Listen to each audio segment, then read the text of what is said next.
Kaelin is calling in from Canada. Pronouns are she, they. Kaelin's looking for some tips on maintaining intimacy with a partner that is away a lot. And I really wanted to get you in here, Kaelin, because this is something that I can probably throw you a couple of good nuggets here. So how you doing? Welcome to the show. Oh, I'm good. Thank you so much. I'm also a first-time ACA caller, so. Wow. Well, we are just gathering a new flock here today. And I also saw that you are a fellow Canadian. So welcome as a Canadian myself. Yes, yes. So glad to talk to you. Okay. Intimacy with a partner that's away a lot. My own partner and I work opposite shifts and I travel for work sometimes. So tell me what your situation's like. Okay, well, he works away a lot. Like, he's only home for, 4 days a month. And so his love language is definitely touch. Mine is not. And I'm the main caregiver of our 3 kids. And so I find myself touched out a lot. And so on the, 4 or 5 days when he's home, he wants to be intimate. And he's really patient and kind with me and doesn't push me. And I know he wants sex or some kind of intimacy, and I can't always do it. And honestly, I find doing the way I can is to drink a lot of wine first, and then I'm happy. It's fine. It's all good. But that's the only way that I find I can actually be intimate when he's home, because I don't feel emotionally connected, and I just when I'm not emotionally connected, I just have really zero interest. We'll stay up talking till 2 a.m. and having a lovely time when he's home. And we're both happy with that. But I know he needs more physical touch, and I know he needs sex. So, Right. Do you think there's maybe ways you could maintain a more emotional connection while he's away? Maybe that might increase the connection that you feel when he's there. Yeah, we've tried send a little text every now and then if you're thinking about them, right? Or and phoning in the evenings is often really difficult as well, because I'm a master's student. I'm working on my degree, and so sometimes I'm doing schoolwork in the evenings, and he works until 7 or 8. So I can't, it's hard to get that time in the evenings to even talk when he's away.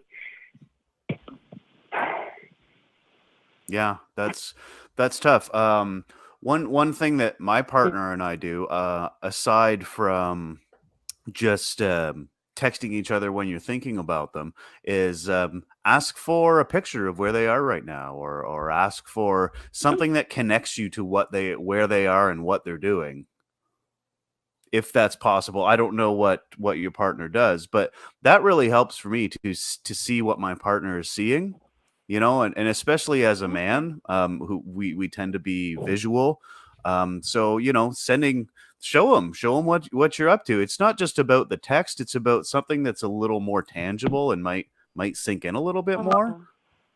Maybe that might help. Yeah. Christy, what do you think? Yeah, I guess I just want to say that, this sucks. I know part of me wants to be dismissive, but I'm hearing that he's home 4 days a week and that you are raising children 4 days a month. Right. Yeah, no, month. I'm sorry. Yeah. 4 days a month, and that you are raising children in large part by yourself while also being a master's student. And I just want to say that that's always going to be a hard situation. Now, I'd love to offer you some tips and tricks, and I'll certainly do my best, but I would hope to empower you to remember that this was always going to be hard. And the fact that it's hard does not mean you're doing a bad job. I would hope that we can offer some insight that might make it a little bit easier, but the fact that there's a struggle right now does not mean that you are messing up or making a mistake. It just means that this is a really challenging circumstance. So it makes sense that it's difficult. It makes sense that you're both feeling perhaps a little bit frustrated or unsatisfied with the way things are. I hope that, whether your program ends soon or that his job changes or whatever else, that y'all are able to find a circumstance that's a little more conducive to the intimacy you're both craving. But I guess I just really wanted to Mhm. start by emphasizing that this is not the sign that you're doing a bad job or that you haven't read enough Cosmo magazine tips and tricks for how to keep things hot or whatever, because this was always going to be difficult. Brilliant. Yeah, I appreciate that. Brilliant. Sundeep, we are over time, but is there anything you wanted to add in here? Not in. I mean, not in particular. I don't have. I don't have anything. One thing I will say is, Yeah. so I'll just only will say one thing, is that if anybody sees a cuddle therapist, it's not always necessarily a one-to-one. So couples can actually go together to a cuddle therapist and do this specifically to work on boundaries together, or to work on ideas together, or to work around issues of touch. How do two people, how for two people who are partners, what can they do? How can they touch each other so that it is more enjoyable for both of them? What are, you know, so people can certainly do that as a couple, and our therapist will see someone with that. Yeah, that communication piece seems key to me as well. You For know, sure. you're saying that he is looking for perhaps more touch, you feel touched out. You know, perhaps that means that you can do things where he feels touched without you having to feel touched yourself. What I mean by that is, like, rather than spooning, perhaps it's something more like massage where you're using your hands whereas he's feeling touched with his whole body. I'm also hearing that he is perhaps craving sex that you don't necessarily feel comfortable or available for, and that's completely valid. But I also can't help but wonder if perhaps you might be more available or more interested in that type of sexuality if he was approaching it in a way that met your needs, in a way that honored your need for emotional connection. So I don't want to come in as a stranger on the internet and find out, 45 seconds about your relationship and then pretend that I can fix everything. But I would hope that Yeah. because people so often are uncomfortable or perhaps even unwilling to talk about sexuality, that perhaps a little bit of explicit communication here could be part of a comprehensive solution, letting him know what a roadmap might look like.